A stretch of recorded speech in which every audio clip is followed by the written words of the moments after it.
क्या आप जानते हो कि हर इंसान को प्रकृति ने बहुत ही कीमती गिफ्ट दिया है, जिसको हम अपनी भाषा या लैंग्वेज कह सकते हैं। और उससे भी कीमती होते हैं किसी भी भाषा में प्रयोग होने वाले शब्द, जिससे मिलकर ही कोई भाषा बनी होती है। लेकिन ये किसी की भी अपनी चॉइस होती है कि वे चाहे जिस मर्जी तरीके से अपने शब्दों को चूज कर सकता है। लेकिन आपको एक बात का बहुत ही ज्यादा ख्याल रखने की जरूरत होती है कि आपके शब्दों में बहुत ही ज्यादा ताकत होती है, और यही शब्द सबसे पहले आपके लिए भविष्यवाणी का काम करते हैं। लेकिन कैसे, तो चलिए जानते हैं।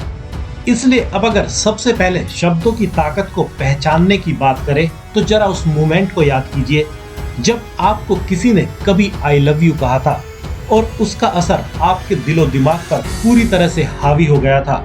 या आपने किसी को ऐसे ही आई लव यू कहा था और आपने अपने इन शब्दों का चमत्कार सामने वाले पर होते देखा था।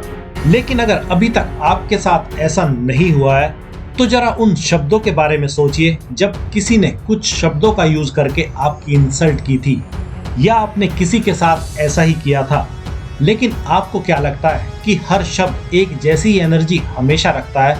तो ऐसा कुछ भी नहीं है, और यहीं पर सबसे बड़ा ट्विस्ट है। क्योंकि आप किसी को कोई भी बात अगर बिना किसी फीलिंग्स के कह देते हो, तो तब आई लव यू जैसे शब्दों में भी कोई असर नहीं रह जाता है। और यही इन शब्दों का सबसे बड़ा रहस्य होता है कि आप चाहे तो इनको बिना किसी फीलिंग्स के भी किसी को या खुद को कह सकते हैं। तब ये ना तो सामने वाले पर कोई असर दिखाएंगे और ना ही आपके दिलो दिमाग पर कोई असर दिखाएंगे। लेकिन जैसे ही अगर आप इन शब्दों के साथ कोई सा भी स्ट्रॉन्ग इमोशंस जैसे गुस्सा, प्यार, हेट आदि अगर मिक्स कर देते हो, तो तब यही शब्द बहुत ज्यादा पावरफुल बन जाते हैं, जो कि बोलने के साथ ही आपके लिए भी भविष्यवाणी की तरह ही काम करने लगते हैं। क्योंकि ये यूनिवर्स इस बात की फिक्र नहीं करता है कि आप क्या बोल रहे हैं और कौन सी लैंग्वेज बोल रहे हैं। क्योंकि यहाँ हजारों भाषाएं हैं, कोई किसी भी तरह की लैंग्वेज को बोल सकता है, लेकिन आप किस शब्द को बोलते वक्त कैसा महसूस कर रहे हैं, बस यही सबसे ज्यादा मायने रखता है। और तब ही निगेटिव और पॉजिटिव का गेम सही मायने में शुरू होता है। क्योंकि अगर आप निगेटिव इमोशंस का प्रयोग अपनी बातचीत में खुद के या दूसरों के लिए करते हैं, तो आपका भविष्य अभी अंधकार में है और आप खुद ही ऐसा करने के लिए जिम्मेवार हो। लेकिन अगर आप पॉजिटिव इमोशंस के साथ अपने शब्दों को यूज करते हैं, तो तब आपका सुनहरा भविष्य ही आपका इंतजार कर रहा होता है। इसलिए अब अगर इन सब बातों को समराइज किया जाए, तो आपके पास दो चॉइस है कि आप चाहे तो बिना किसी इमोशंस के भी घंटों खुद से या दूसरों से बातें कर सकते हैं। तब इस तरह की बातचीत का ना तो कोई दूसरे पर असर होगा और ना ही आपको कोई फायदा होगा।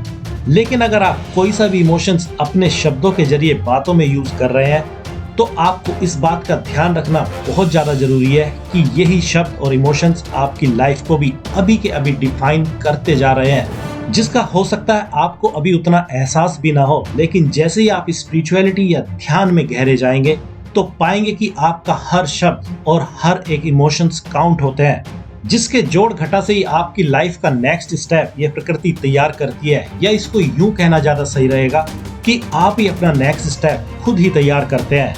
इसलिए अपने शब्दों को पॉजिटिव इमोशंस के साथ यूज करना सीखिए, क्योंकि यही आपके लिए सब कुछ तैयार कर रहे हैं।